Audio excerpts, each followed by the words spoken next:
055万吨驱逐舰，其实它可以打击的距离是50公里。解放军启动了冷启动，当它出现在东海的时候，大家才意识到都没有看到预警。拿敌练兵，也就是我拿着未来可能会变成对手的，我直接来练你。冷启动跟拿敌练兵都是解放军的准则教范里面是有这么一个名词的。这一次对于日本来讲，虽然不叫做黑船事件，可是震撼不比黑船事件来得小。好，观众朋友，今天持续赶快来看到的是这个礼拜的最新的进度。中俄现在联手剑指日本东京。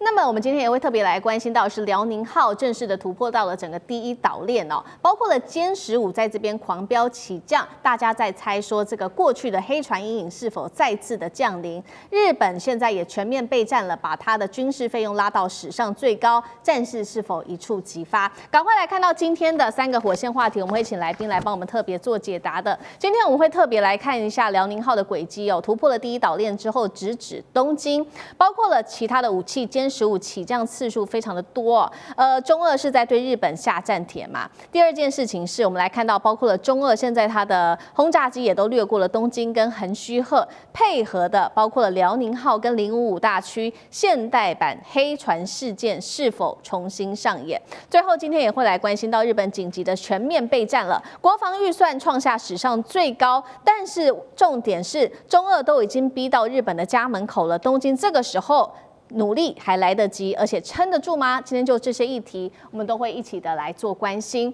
我们赶快来看到是日本防卫省这边最新再次的公布了中国大陆的航母辽宁号一连串的轨迹。我们看到从其实12月5号沿着这个红色虚线，再到一直到12月12号，这个是日本是中国大陆的辽宁号航母它这个走的一个路径图。那么日本在这我们可以看到它在这个周边走了这样子的一圈。我们来看到他怎么说呢？他说辽宁号从宫古海峡出发之后呢，就突穿了第一岛链，对日本持续的示威，一度还指向了东京，之后就往太平洋的深处继续的前行。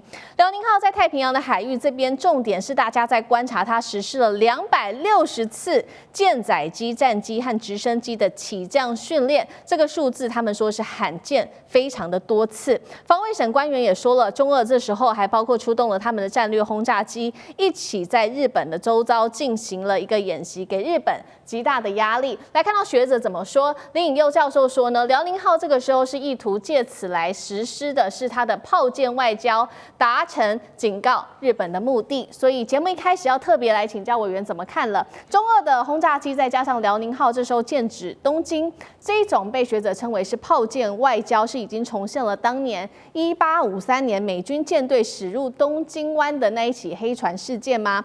中俄对日本的炮舰外交可不可能成为未来的一个新常态？委员怎么看？这个完全不同我们来看看1853年美军率舰队进入这个日本东京湾因为怎么黑船事件，黑船是铁壳船的意思，因为在日本人早期的想象中，船是用木头做的，没想到用铁做的，所以他们把它称作黑船。这个美军到东京湾干什么？就是要把美国货卖进日本，那也希望日本货能够卖到国外，这是标准的一个国际贸易事件，用武力打开贸易的这样的一个策略。而在1853年这个黑船事件后，只隔41年，到了1894年，日本就有能力发动甲午战争，而且还把中国的北洋舰队击败。当时中国的北洋舰队号称是亚洲最庞大的舰队，结果呢，就在日本的这个一场战争底下彻底败下阵来，也把中国的自信心败到谷底，所以中国就一路下滑一直到了1950年代那这样的一个历史的事件跟现在有什么不一样？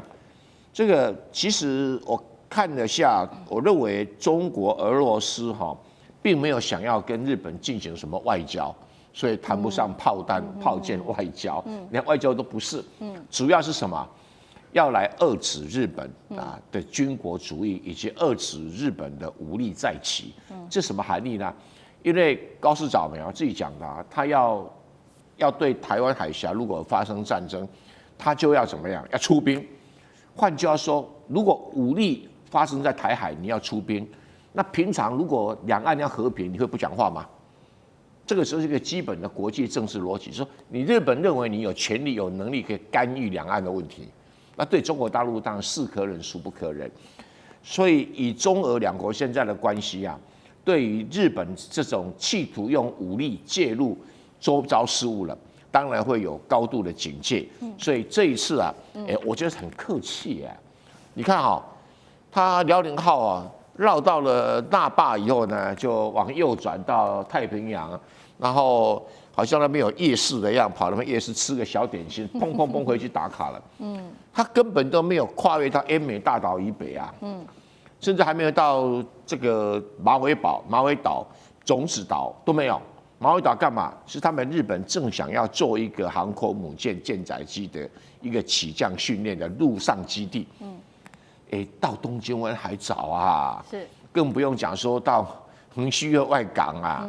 所以表示这个只是初步而已啦，所以既非外交，亦没有炮舰，只是一个很简单的初步的起降训练，一定要到了中俄的这个轰炸机飞到东京外海，才可以说是真的在对日本产生这种军事上的压力。那辽宁舰也是一样，它是起降单纯的起降训练，似乎中国大陆也没有意思要把它这次的中日争端提高到军事上很高的程度，看起来似乎也都没有，所以算是相对的温和，甚至我都嫌它有点的温吞。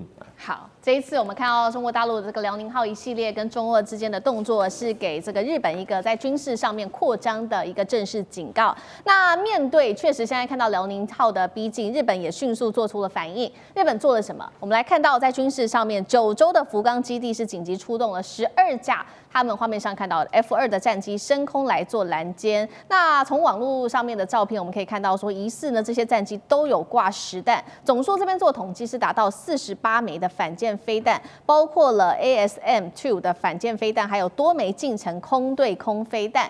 但是这个 F2要面对眼前的压力，还包括来自于大陆解放军，你在这边太平洋有它的歼15跟05大区，日本硬碰硬，还有胜算吗？舰长怎么看？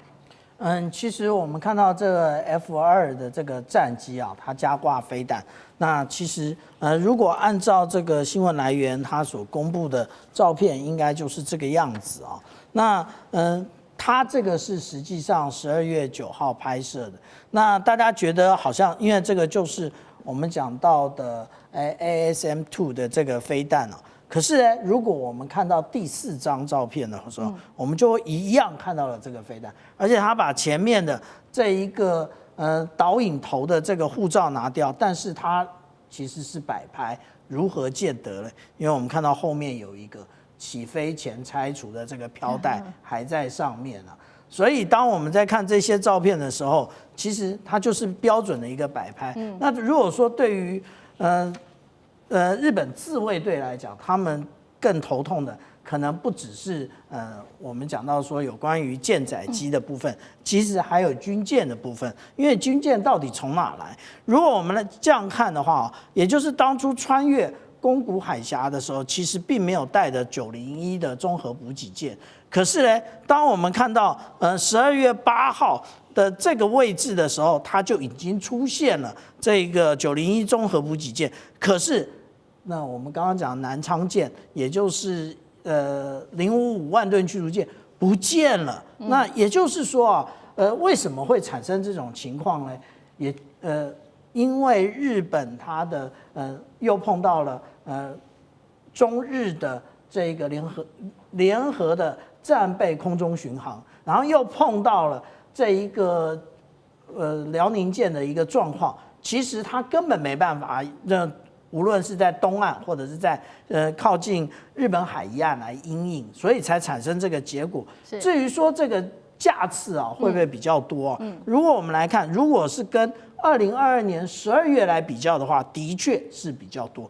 那但是我们看到2022年到2024年，其中的这一个时间里面呢，其实辽宁舰进行了一个入坞级的厂级维修，当时他的副舰长那就告诉了我们，它已经不是训练舰，它已经变成一个作战舰。我们就看到它的起飞的架次，蓝色的这个代表的是我们看到的歼15战机啊。那如果红色这部分，也就是直升机。为什么有直升机？因为现在以辽宁舰来讲，它的反潜以及它的预警都是由直升机来负责的。那如果我们按照刚刚讲到的055是不是能够因应这样的一个威胁？其实我们来看啊，055应对这些反舰飞弹啊，或者是你这一些空中目标，其实最重要的也就是我们现在看到的这一个点，这个是什么？这个也就是我们今年在93阅兵的时候所看到的高功率微波的这个部分啊，是现在唯一有装上船的各国的舰艇，也只有055万吨驱逐舰。那这一个呢，如果说我们从这一个中国大陆，它在2014年哦，也就是11年前的这一个论文，我们就看到，其实他们对于这个高功率微波的设计呢，也就是如果按照万吨驱逐舰它的一个大小的话，那天线口径在23到25公尺的话，其实它可以打击的距离呢是50公里，所以非常的远。那这一次最主要的是什么？也就是高市早苗讲完不该讲的话，然后也不愿意收回的时候，其实也就是我们看到解放军启动了所谓的冷启动，也就是当初大家都不是常常有人讲说会有预警，会有侦后，其实都没有看到预警，也没有看到侦后，唯一看到的也就是当它出现在东海的时候，大家才意识到说它可能穿越宫古海峡。当大家认为它穿越宫古海峡要前进关岛的时候，没想到它往东北直上，然后接近奄美大岛，这个路径是第一次产生的。另外一个也就是拿敌练兵，这个我们刚刚讲冷启动跟拿敌练兵都不是编出来的名词，都是在解放军的准则教范里面是有这么一个名词的。拿敌练兵呢，也就是他拿着你对手来练兵，也就是我拿着你那个未来可能会变成对手的这一个部队，我直接来练你。为什么？因为我如果自己来练的话，总是我不知道实际上的准则教范是什么。可是我拿对手来练的时候，对手的我们讲到 rule of engagement， 也就是交战规则的部分，我就可以了解。所以我们这样讲啊，这一次对于日本来讲，它虽然不叫做这个黑船事件，可是震撼不比那个黑船事件来得小。对，好，我们现在看到，所以日本方面现在面对于来自于中俄之间的一个进逼，最新消息我们也要看到，所以日本又做了哪一些的动作？除了刚刚在军事上我们看到它的新动作之外，其实这一次呢，在军备上面，它直接快速的来加强它的反击能力，并且呢，增加自己的国防预算创下了新高。共同社特别做了披露哦，日本规划的是明年度2026年的防卫预算拉高到9兆日元。这个数字其实已经创下历史新高了。那他已经讲好了，这个重点放在2项，第一个就是长程飞弹，第二个攻击型无人机。但眼前的问题是，中俄都已经进逼到家门口了，日本现在做来得及吗？还是会把自己推向更危险的境界？杨老师怎么看？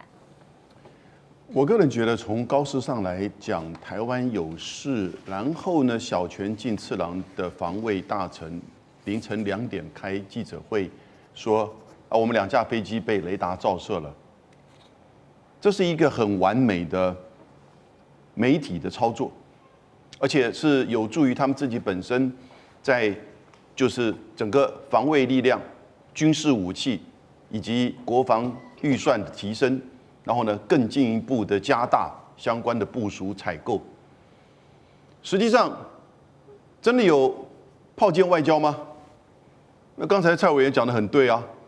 那辽宁舰连奄美岛以北都没有去啊，没有接近东京湾呢，而好几次其他航程的，就是航空母舰到这个区域做演习的时候，一样的也有一些起飞啊，只不过是没有跟你的飞机去做雷达照射。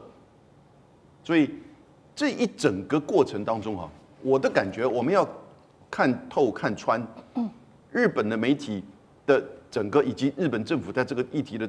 就是说，他的目的是要去，等于是撼动日本的安保政策，那他没有错啊，今年1年的国防预算来到9兆日元，那他要去做长程的飞弹，那长程飞弹能够做多远？你不搭载这个核弹头的长程飞弹，你去打什么？你去打基地？前提是你要先被攻击，你能够先制攻击吗？你先制攻击，没有核弹头的长程飞弹打的基地一栋楼而已。所以它的目的是什么？无人机的这个防御。不过呢，它要做什么？它要把就是太空作战集团要建构一个新的这个规划，它把航空自卫队要改名叫航空宇宙自卫队啊，在日文宇宙就类似航天。然后呢，要在冲绳那霸市的陆上自卫队本来的一个旅第15旅团，要把它提升作为师。换言之，如果真的要介入到台海的时候呢，在冲绳的这个第15师团，可能就具有它的这个角色。那我要请问是，他把整个5年以来45兆日元要花在这些部分去对付谁呢？如果今天对付韩国是有用，你对付北韩、朝鲜有没有用？那有核武啊。你对付中国大陆有没有用？中国大陆《纽约时报》这2天的社论才登呢。现在中国大陆在第1岛链有900枚飞弹，第2岛链范围可以打到第2岛链的1300枚，可以打到第3岛链的500枚，而其中有600枚是极音速飞弹。连美国的福特号要来援助台湾之前就会被打掉，日本能够做什么？所以在这里啊，我觉得其实日本要作为一个美国的副警长的角色哈，配合的这个军力的提升是蛮清楚的。而在这个事件当中，这整个新闻以及议题的操作哈，是符合日本右翼它整个去撼动改变日本安保政策的一个就是基础。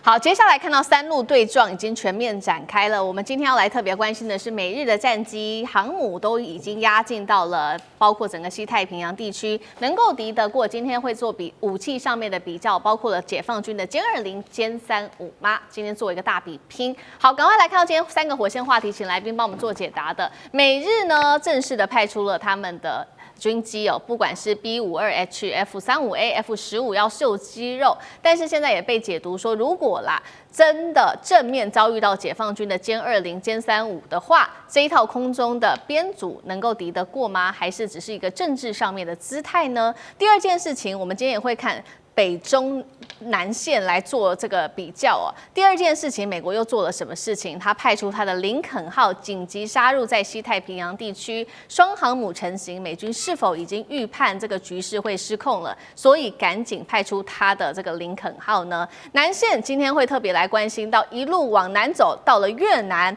美军他派出了他的 F35B 开进了越南的岘港，再加上越南最近为什么突然间做了一个动作呢？他把他的军舰穿越在台海，就在这个敏感时机哦，美国拉越南入局吗？但是越南不是一向奉行竹子外交吗？他这一回是会如何来选择他的立场呢？今天就这些议题会一起的来做关心。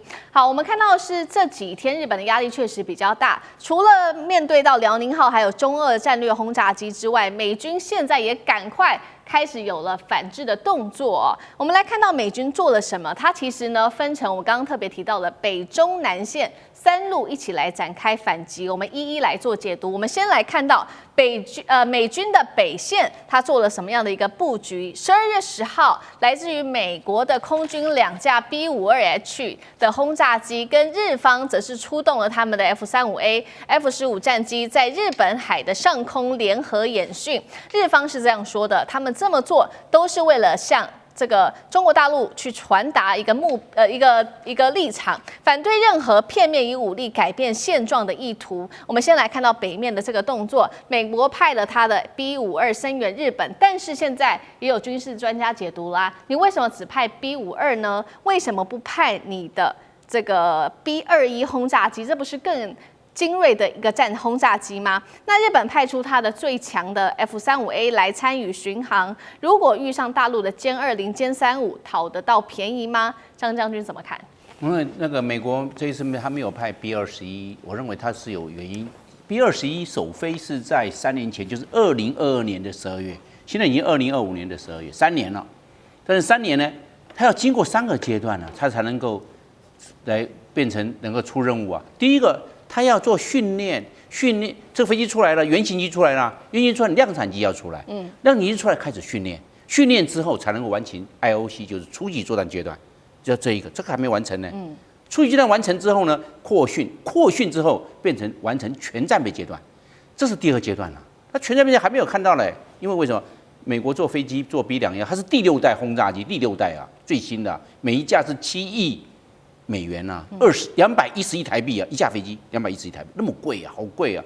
那它有第2阶段的完成全战备阶段，那第3阶段呢，它才会飞到阿拉斯加或飞到关岛先进驻，它不可能从美国总统直接飞过来，那1万公里怎么飞过来呢？不可能的事情嘛。所以它现在只完成第1阶段，在作战测评跟训练。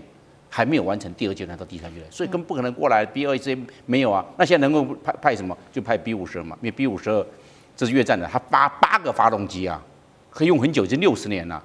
那他没有派 B1 跟 B2，他习惯就是放在关岛，有时候会进驻到 B52H 的战略轰炸机。所以我们可以知道，现在没有派 B21，它还没有完成 FOC， 就是全战备阶段。那我们先来看，那在日本海的这个日本派了。这个 F-35A 来这个在空中来编队护航，那 F-35A 碰到中国大陆的歼35跟歼20怎么样？这谁会赢？我认为这个要从很多的方面来做分析。那第一个性能，我认为性能在这方面呢，虽然 F-35A 是单发动机，中国大陆的不管歼20也好，歼35是双发，载弹量大，速度大，因为我双发动机嘛，推力就是大，心脏就是比你强啊。但是问题是不是在性能的比？要比什么？比我们就知道，要比现在是系统化作战。在今年的5月7号印巴空战，那个印度用的是标风战机最好的王牌标风战机最好的第4代版最厉害的，就不是输了吗？因为它没有系统化作战，不是这个一个飞机跟一个飞机比，是系统化作战。最重要的是空中管理。那个美国跟日本犯了一个战略错误、战术错误，他没有派E3A 空中运机嘛？有没有？没有啊。那你派个E2D 空中运机也没有啊。对，打仗一定要空中运机。他没有派。我看你是派的 B52H 2架，然后另外一个是 F-35A 副航。你如果派了E3A 哨兵式的空中运机，那就不一样了。美国也进入网状化作战。那在网状化作战对网作战，整个空中的透明度很清楚，然后呢可以 A 射 B 导，你发射飞弹，我帮你引导打远方的目标。这个就是网状化作战，就系统化作战，没有嘛？大家比这个东西要比网状化作战能力，不是光比飞机的性能了。第二个要比的是电子战能力，电战能力，那你有没有挂相关的这种电战加仓？这是就 ANLQ184或223，可不可以？要不要挂上去啊？你要挂，甚至我们讲到的这个，除了空中影机，美国这一次出动有没有出动的？我们讲的这个 RC135电侦机或者 EP3电侦机没有啊？这个东西的话，也可以做一个区域式的电战能力的，做战场的管理，因为战场的电池是非常复杂的，这是空中影机要出动。刚才讲到空中影机外面，电战机也要出动，这就不一样了，这就是个局情作战。战场管理透明又有电战能力，最后一个第三个，我认为大家的这个飞弹的，就是空对空飞弹的抗干扰能力。抗干扰，你会不会被它干扰掉？霹雳1洞飞弹、霹雳这个120飞弹、霹雳155飞弹，甚至将来会有霹雳1拐的飞弹，会不会干扰掉？同样的，美国的 AIM-120洞的飞弹，它已经到第8代了。抗干扰能力如何？还有美国的这个近战的，现在人打已经可以打到40公里响尾蛇啊。可不可以看得干扰能力？这是短程的，现在应该达到40公里哦，因为它一直在改良。短程的40公里，长程的可以达到140公里。AIM-120洞的改良型可以达到140公里。那我就要看你抗干扰能力了。你如果抗干扰能力弱，那你还是打不到，被人家干扰掉了。所以我们看要从整个态势的评估、战场的管理、战场的透明度，还有系统化的链接的能力，来决定空战的胜负。好，这一次针对这场中日争议不断延烧成为一个军事争议，美军刚刚特别讲嘛，分3线来做反击。那刚刚北线的部分，张将军已经帮我们分析得很清楚了。未来包括这个美日对上中国大陆，还是要走这个空战，还是得做系统化的作战，看谁的能力整合的能力比较强。那如果是中线呢？中线我们来看看的就是有关于海上，到底现在在西太平洋地区到底是美国还是我们看到的是中国大陆，谁比较占优势呢？来看到中线，美国做了什么？他派出他的海军尼米兹级的航舰林肯号打击群，正式的已经进入到包括他的美军的第7舰队负责的西太平洋海域来执行这个叫做紧急加派部署任务。意思是什么呢？就是说它其实不是预排的一个航程，它是因为这个五角大厦面对现在局势快速升温，所以及时做了一个反制，有点像是威慑的一个动作。那可不可以这样子做解读啊？代表五角大厦认为现在区域局势可能失控，所以派出了他的这个林肯号。那如果加上林肯号，再加上华盛顿号双航母，能够平衡目前大陆在西太平洋地区所占有的优势吗？厉将军又怎么看？我先说明一下，林肯号还没有到西太平洋来哈，它目前为止还是在这个檀香山那边而已。因为西太平洋美军的2个航母基地，一个日本的横须贺，一个是关岛哈。那现在是华盛顿号从关岛要返回横须贺的途中，它必须要把这个母港让出来，然后才会让林肯号进来哈。是。那如果说不然2艘航空母舰都停在一个港口的话，那等于2颗鸡蛋放在一个篮子里面。对。万一解放军发动攻击的话，2艘航空母舰都毁掉。那最近这段时间，确实是整个西太平洋，包括第1岛链跟第2岛链，那双方海空来讲都非常热闹。其实不止这几艘了，我数给各位听。包括美军来讲，它的航舰级大概就有林肯号、华盛顿号，还有蒂利波里号。那解放军这边的战舰来讲，目前知道确定的有辽宁号，但是据我了解，山东号其实已经从三亚港出来了。除了这2艘之外，另外075的海南号现在正在往澳洲的途上。那会不会到澳洲去？不见得，它可能会从南开始向北拐哈，然后在这边。除了075海南号之外，我相信解放军还有没有别的这个075舰队也开始出动？那日本也有舰队出动，日本的加贺跟这个出云号2艘的所谓垂直2栖攻击舰，然后我们把它定为它本来就是2栖攻击舰。可以起降这个 F-35B 的这款战机的这个2栖攻击舰，目前听说也已经动了。那空中更是热闹。昨天我们刚刚讲这个解放军来讲，它有轰6在这个歼16护航之下，在跟这个俄罗斯的这种图95，然后跟它的苏30护航之下，双方在这边对日本形成一个包围的一个战略巡航。所以可见的是，在这个区域来讲，事实上目前让人家感觉到不免会不会提心吊胆。可是如果说是真的开战，我们简单来分析一下，这个按照军事原则来做分析的话，到底谁有胜算？第一个，我们讲兵力，兵力目前看出来，中俄2国兵力确实是要强于这个美日哈。为什么呢？因为解放军除了它有2艘航空母舰之外，那后续来讲，它有很多的这种轰6战机，数量绝对是远胜于美军跟日军的。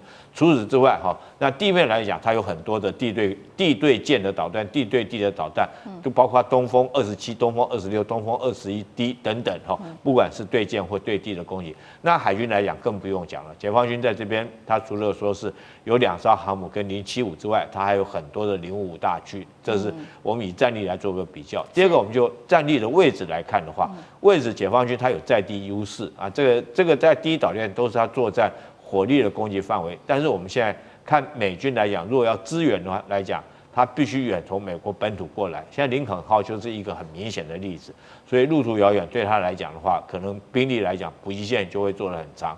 第3个，我们讲这个作战区域来讲，很明显的日本是没有作战纵深的，它只是一个岛链在这个地方。那日本大概美军在这个地方也就关岛，还有这个加手纳等等几个基地。那这几个基地都是在解放军的火力打击范围之内，所以在这种之下，我觉得它的这个战略态势，讲战略态势，不管是兵力或者是兵力位置，或者是这个作战区域来讲的话，它都属于一种极不利的态势。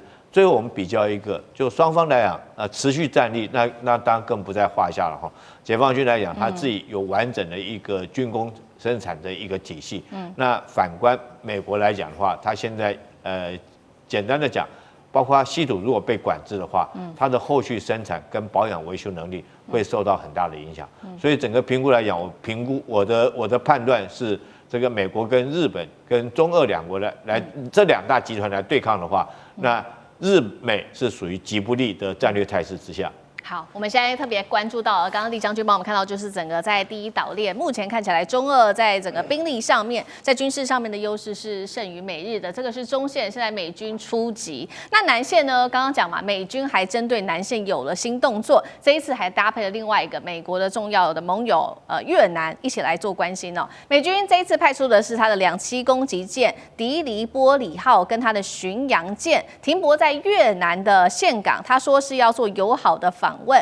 那迪黎波里号更是直接搭载了美军最先进的它的 F-35B 垂直起降逆中战斗机。我们来看到，那越南方面为什么在这个敏感时机又有所动作了呢？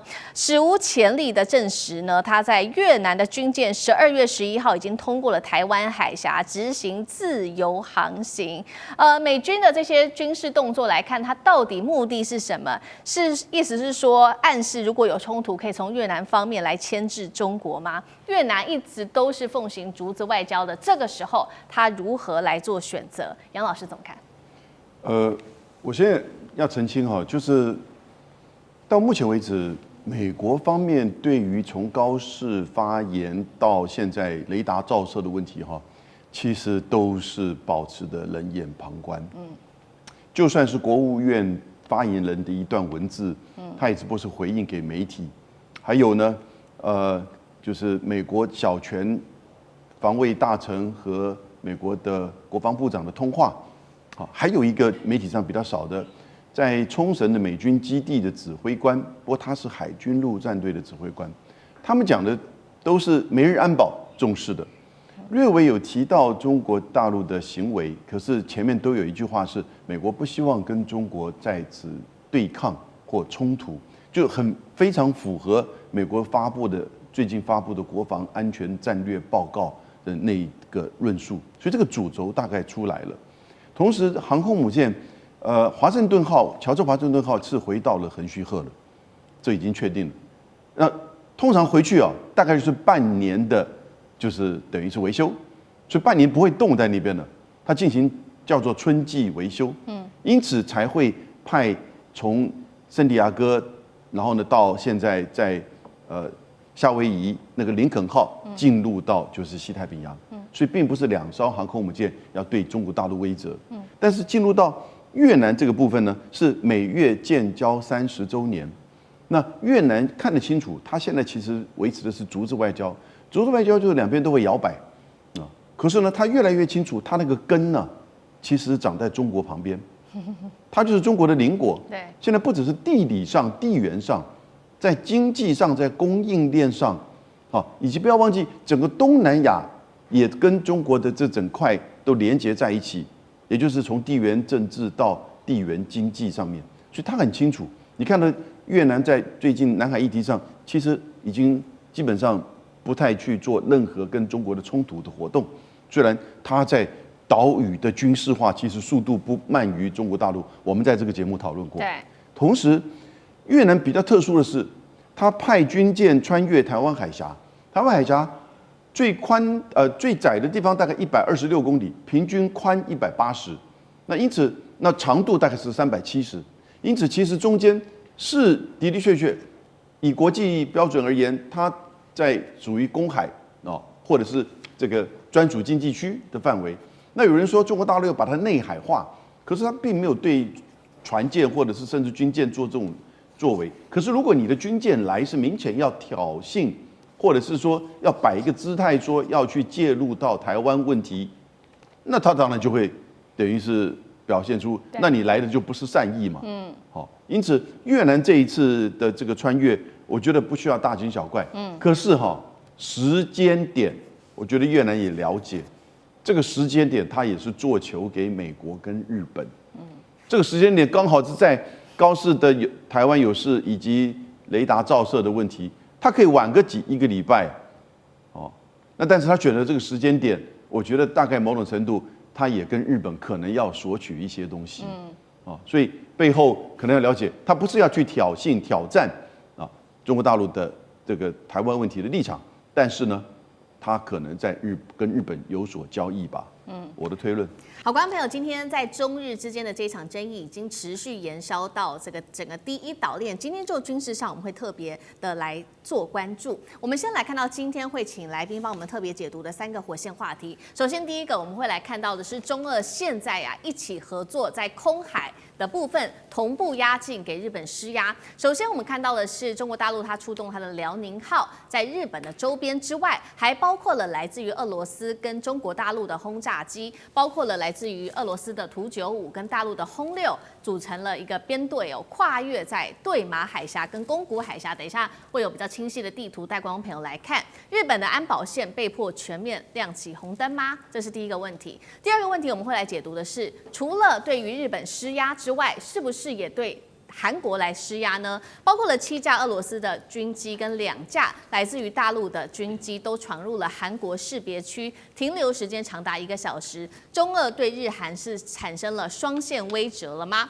在示范同时对日韩投射核打击能力吗？这是第二个问题。最后我们也会来特别关心到，除了大陆对日本给予军事的压力之外，北京也启动了所谓的冷宫外交，什么意思？包括了禁海鲜、限制它的旅游跟断了文化的交流，这一套被视为是伤害把它降到最小化，但是威慑最大化的一个方案，能够逼日本在台湾议题红线上面来退缩吗？今天3个议题我们都会一起的来做解读。首先来关心到是全球安全局势，可以说在第一岛链持续的往上攀升当中，中国大陆的航母辽宁号正在绕着日本航行之际、演训之际，日本防卫省丢出了一个震撼消息。现在看到的是中俄之间他们的战略轰炸机已经联手出动了。要特别注意到的是，这是第一次中俄的轰炸机跟中国大陆的航母同时一起行动。空中压境的画面，我们先来看到，包括了2架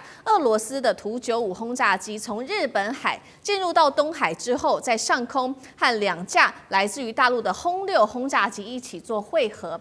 下一张图片，我们来特别看到他们走的这个行径，请导播特别来帮我们放大看。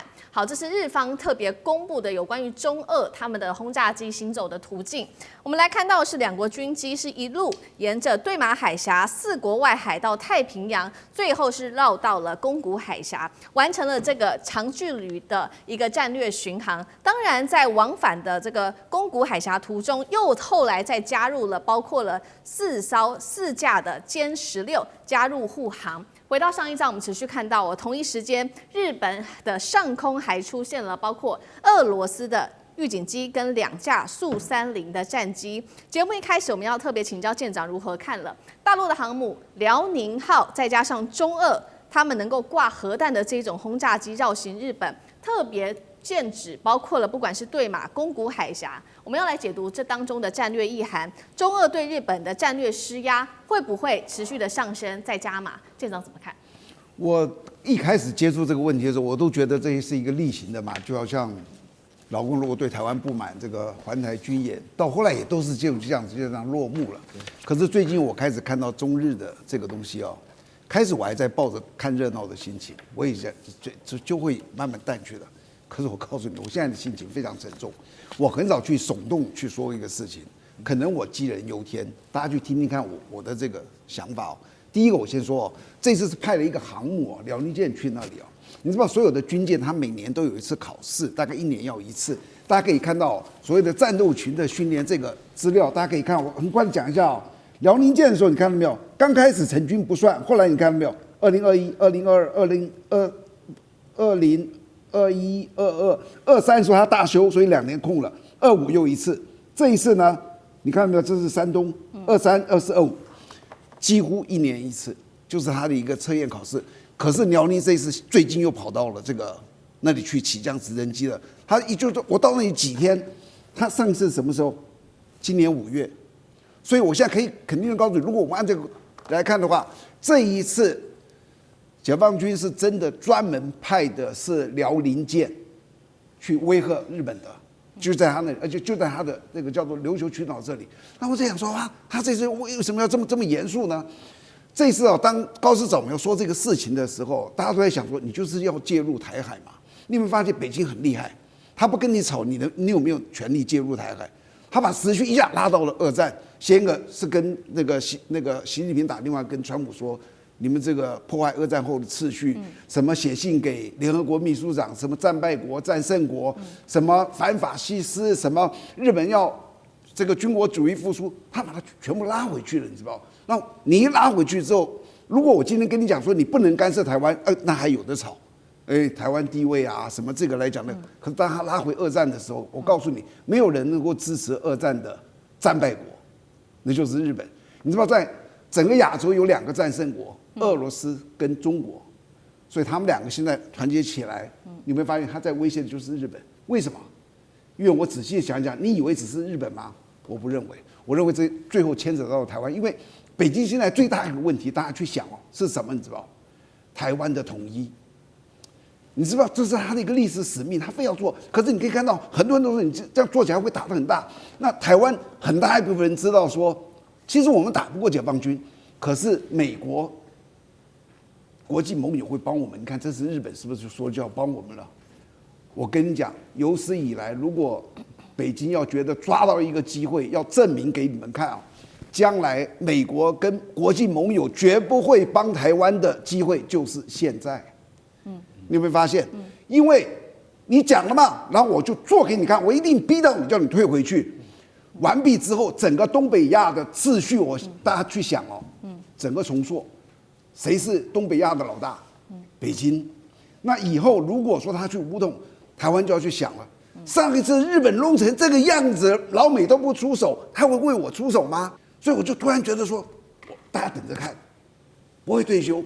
他到最后会逼到什么地步？我告诉你，第一，高市早苗一定要道歉；第二，高市早苗要清楚的说明中日友好条约那里面说的，中华人民共和国是中国唯一合法政府，台湾是中国领土不可分割的一部分。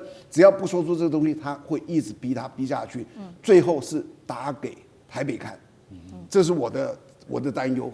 好，现在看起来整个中亚的战火可以说是一触即发哦。中国大陆这一回透过跟俄罗斯的这一场行动，等于是向这个日本施压之外，当然在背后也是警告台湾，当然在背后也有警告美国。那第一岛链当中另外一个国家有没有也要对南韩趁机施压呢？我们现在也持续来关心，因为我们看到中俄的空军刚刚讲了嘛，是对日本下手，在巡航的途中，现在呢也在警告南韩吗？7架的俄罗斯的军机跟2架中国军机先后闯入了南韩这个防空识别区，停留时间是长达了1个小时。于是呢，南韩它的战机就被迫紧急升空，来采取战术来特别做应对。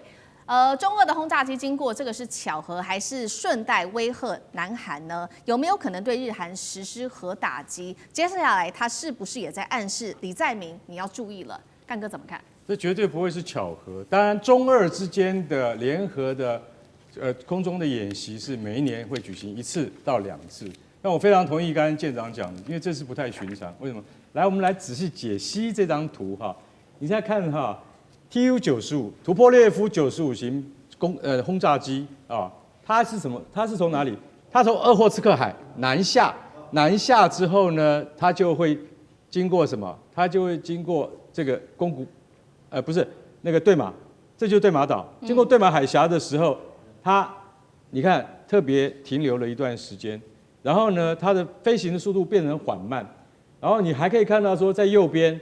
像这个是 A50的空中预警机跟苏凯30战斗机，他们也在这边演训，但是唯独只有 Tu-95哦，它继续南下，通过了对马之后，南下到了东海，再跟粉红色的中国歼16战机，还有橘色的中国轰6轰炸机在东海汇合，所以大家就看到说。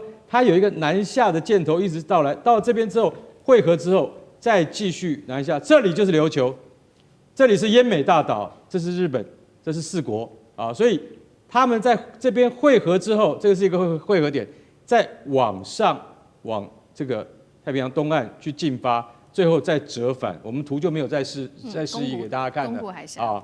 大家就晓得说，这个好像不是他们以前联合训练应该走的路径吧？对，我可以告诉各位，就不是以前的路径。现在这样走的意思就是什么？就告诉你说，高市早苗，我们今天这样飞了，而且我们是跟中国联合飞行训练的时候，你就晓得说这个事情没那么简单，是不是应中国方面的需求，我们不知道。但是我敢讲，俄罗斯空军他今天愿意，为什么大家会发现说 TU-95在没有，因为你看苏凯30跟那个预警机，他们只在这边演训，没有跟着下去的原因是航程不够，唯一可以飞那么远而可以带核子弹的，就是 TU-95雄式轰炸机。它这一次的航行距离，我觉得已经到了它的极限了。为什么？这恐怕往返已经飞到了1000多公里。在这种情况之下，我认为一般就是俄罗斯国防部他不会这样子演训，他就是因为受到了某种请求或某种默契，所以说我们就这样飞一圈，飞给谁看？飞给高市早苗看。大家现在能够理解，而且就像舰长讲的，这个事情不解决，以后更多。继续像这样子的演练，所以他在通过宫古岛，他在通过对马的时候，他遇上了韩国的 KDIAZ， 就是韩国的飞航情报区。他经过了这个地方的时候，韩国战斗机必须要起飞拦截。为什么？